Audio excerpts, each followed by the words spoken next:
கரூர் வழக்கு விஷயமா நீதிமன்றத்துல கேஸ் போயிட்டு இருந்ததுல நீதிபதி என்ன சொல்லியிருக்காரு, ஆமா விஜய் ஏன் அரெஸ்ட் பண்ணாம இருக்கீங்க பாருங்க. அந்த வீடியோல அந்த பசங்க அந்த வண்டி டயர்ல மாட்டி செத்து போனீங்க, ஆக்சிடென்ட் வீடியோ. விஜய் அரெஸ்ட் பண்ணுங்க ஐயா. யாரும் புகார் எதுவும் கொடுக்கறீங்க ஐயா. ஓ, யாரும் கேஸ் கொடுக்கலாம் அப்படியே விடுவாங்க, தூக்கி விடுவாயா விஜய்.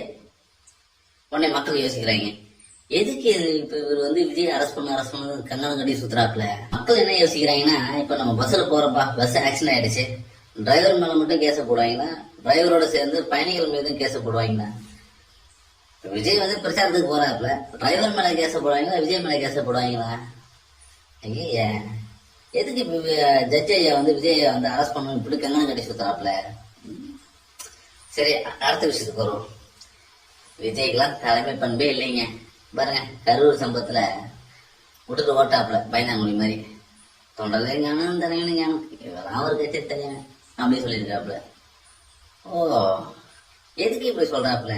கரூர்ல நடந்த சம்பவம் மேன்மேட் டிசாஸ்டரா, அதாவது மனிதனால் ஏற்பட்ட பேரழிவம். ஓஹோ, எங்க இடிக்குதே. யாரு சித்தப்பு?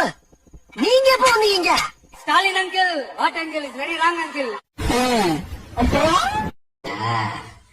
ஓகேயா, ஓகேயா, ஓகேயா, ஓகே. இது ஜனநாயக நாடு, சட்டம் அனைவருக்கும் சமமானது. நம்புங்க மக்களே, நம்புங்க.